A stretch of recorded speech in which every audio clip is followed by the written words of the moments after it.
تطویر group of colleges admissions open, medical, engineering, business اور I T جیسے شعبہ جات کی خواہش مند طالبات کے لیے خوشخبری۔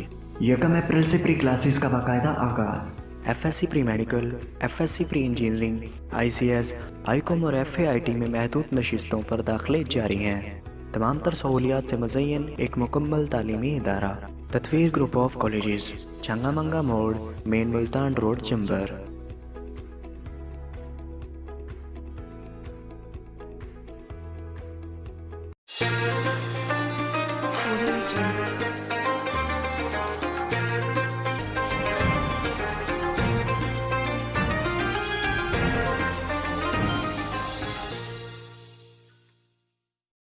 الرحیم، ویلکم بیک ٹو پروگرام حقائق۔ ناظرین کرام، آج کے پروگرام میں ہم گفتگو کر رہے ہیں زوجہ رسول صلی اللہ علیہ وسلم حضرت عائشہ صدیقہ کے حوالے سے۔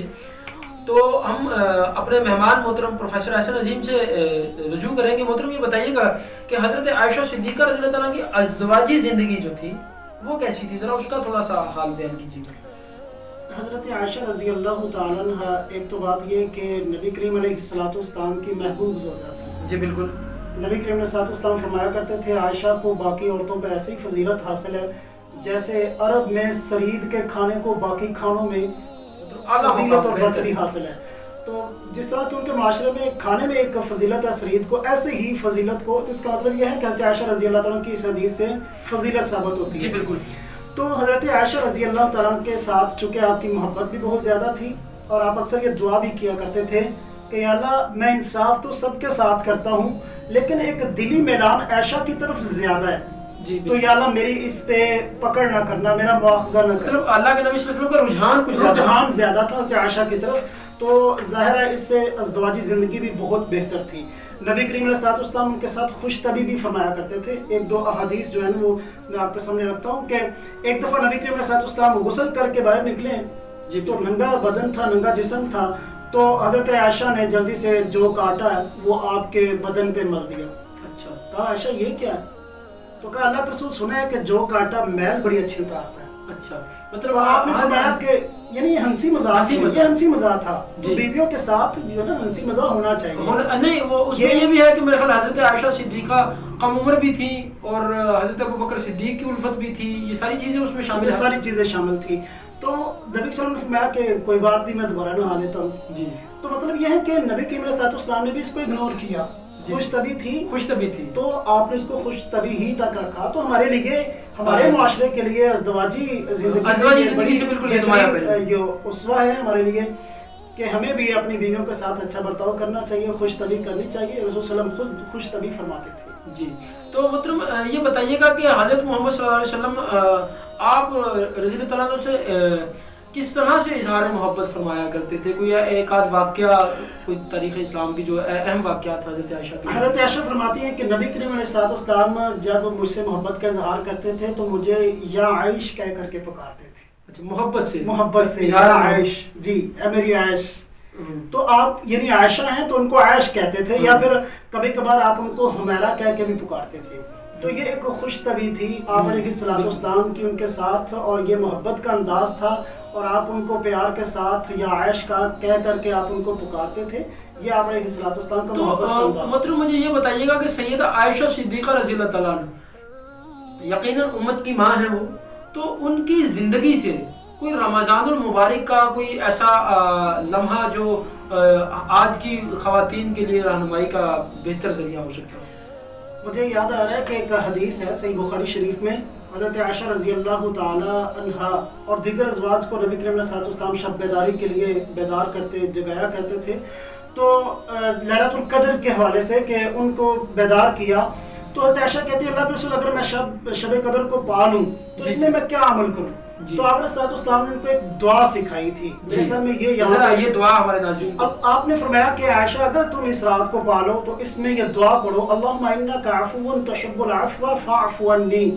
اے اللہ، انک عفو، تو معافی کو پسند کرتا ہے، تحب العفو، تو معافی کو پسند کرتا ہے، اللہم انک عفو، تو بخشنے والا ہے اور بخشش کو، معافی کو پسند کرتا ہے، فاعف عنی، مجھے بخش دے۔ تو آپ نے یہ دعا سکھائی حضرت عائشہ کو، اور اس سے ہمیں یہ سبق ملتا ہے کہ آج ہماری ماں بہنوں کو اور دیگر حضرات کو بھی یہ دعا کثرت سے دعا کثرت سے اہتمام کر دیجیے. اور میرا خیال اس کے علاوہ جو جس طرح سے آپ نے بیان کیا کہ حضرت عائشہ صدیقہ نے یہ سوال کیا کہ میں لیلۃ القدر کو پا لوں, تو مطلب یہ ہے کہ لیلۃ القدر کی تلاش رمضان المبارک میں جہاں پہ تقوی اور پرہیزگاری کا حکم ہے, اسی طرح سے عشروں کی جو فضیلت بیان کی گئی وہ بھی صرف مردوں کے لیے ہی مختص نہیں ہے بلکہ خواتین کے لیے بھی. یہ بھی حضرت عائشہ صدیقہ کی زندگی سے ہمیں پیغام ملتا ہے. تو آخری سوال کی طرف ہم آئیں گے کیونکہ پروگرام کا وقت ختم ہو رہا ہے. محترم یہ بتائیے گا کہ حضرت عائشہ صدیقہ رضی اللہ تعالیٰ عنہ کی وفات جو ہے وہ کیسے ہوئی اور کب ہوئی؟ حضرت عائشہ رضی اللہ تعالیٰ عنہ جب نبی کریم علیہ السلام دنیا سے رخصت ہوئے تو اس وقت حضرت عائشہ کی عمر 18 سال تھی. 18 برس تھی. اور نبی کریم علیہ السلام کے بعد مطلب حضرت عائشہ صدیقہ سے کوئی اولاد بھی تھی؟ حضرت عائشہ صدیقہ سے اولاد نہیں تھی. پہلے بھی ہم اس کا ذکر کر چکے ہیں کہ آپ نے اپنے بھانجے کے نام پہ کنیت رکھی تھی ام عبداللہ. تو یہ ان کے ساتھ محبت تھی بھانجے کے ساتھ, اور اس کی وجہ یہ تھی کہ ان کے ہاں اولاد نہیں تھی. ٹھیک ہے. تو حضرت عائشہ رضی اللہ تعالیٰ عنہ جب نبی کریم صلی اللہ علیہ وسلم دنیا سے رخصت ہوئے تو ان کی عمر 18 سال تھی, اور نبی صلی اللہ علیہ وسلم کے بعد 48 سال انہوں نے ایسے ہی گزارے ہیں, یعنی بیوگی کی حالت میں, بیوہ ہونے کی حالت میں انہوں نے 48 سال گزارے ہیں. اور پھر بلکہ میں کہتا ہوں چاروں خلفائے راشدین کا دور دیکھا ہے.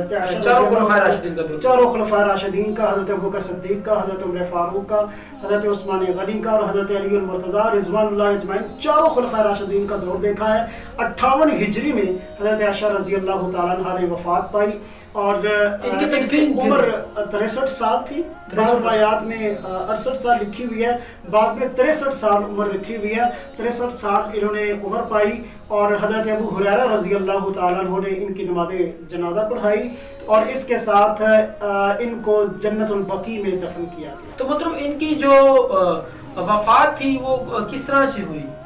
ان کی وفات ایک طبی موت تھی. بخار اور جی بہت شکریہ. آج کے پروگرام میں ہمارے ساتھ موجود تھے. یقیناً ان ساری چیزوں کو ڈسکس کرنے کا مقصد یہ ہے کہ ہمارے آنے والے نوجوان نسل کو یہ پیغام پہنچ جائے امہات المومنین کی زندگی کے حوالے سے, صحابہ اکرام کی زندگیوں کے متعلق, اور رمضان المبارک کے اندر ان بابرکت لمحات کے اندر جس طرح سے ہم آپ کے سامنے یہ پیغامات لا رہے ہیں, ان کا مقصد صرف یہی ہے کہ آپ تک یہ پیغام پہنچے اور آپ اس پر عمل کرنے کی کوشش کریں. اسی کے ساتھ اجازت چاہوں گا. اپنا خیال رکھیے گا. اللہ حافظ.